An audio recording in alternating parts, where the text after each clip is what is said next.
Hey everyone, Gil here at Grayman Prepping. On this episode of Your Prep for Today, I want to talk to you about canning lids and rings. All right, but before we jump into that, and if you haven't subscribed, now's a good time to do it. Just click on the little subscribe button down here, then ring the notification bell so you get notified every time I post a new video. Alrighty. Oh, and those emails come from, or the notifications, no longer emails, just a notification pop-up comes from YouTube, not me.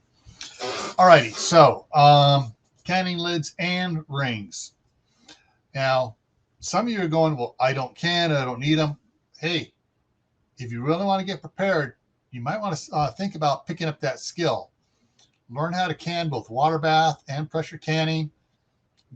Learning about how to save the foods you grow. The meats and stuff you buy on super sale at the grocery store, instead of tossing in the freezer, you can put in a canning jar. You can them up, do them up and everything, and then they're good for five plus years on the shelf. All right. So if you're not canning already, think about it. For those of you that are canning already, hey, you know what? You're probably going to know what I'm talking about here. Canning lids, unless there are specific ones to be used multiple times, are usually a one-shot deal. Unless you're very good at taking them off, and you can reuse the pressure ones you use for pressure can, you use them for water bathing, jams and jellies and stuff like that. But generally, they're good for one use. Now, there are a lot of different type of cans, canning lids, different brands, makes, American made, foreign made, and let's see, in about 7 weeks, on June 20th, over on Camp Patton Family Compound. The link to that channel is down in the description down below. For the Monday Night Fireside Chat, we're going to be talking about the different canning lids, some of the positive and negative things about them, and all the stuff like that. So, you can either start stocking up now for lids you really like and enjoy. You can come check out and find out some more information about some other brands. But get some canning lids, even if you're just going to be beginning. Start stocking up because, hey, there's been weird shortages and stuff with canning supplies going on.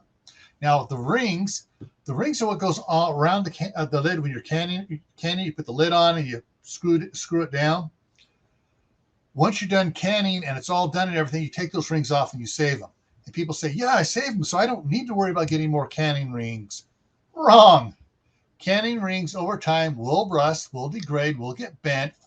Things will happen to them, and you need to have extras set aside so that you can have them there to use when you are canning.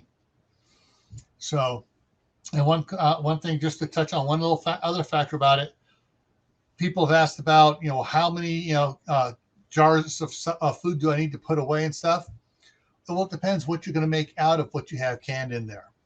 On average, for quarts, the quart size, figure 365 minimum for a year.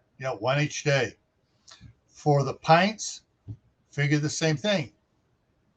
1 pint, 365 pints. Half pints, 365. That on average will give you a good starting point to figure out that you have enough jars you can can, and you can figure out, well, okay, we got extra of these, so I need to get more of these, and you can balance it out to extend out your canning supplies.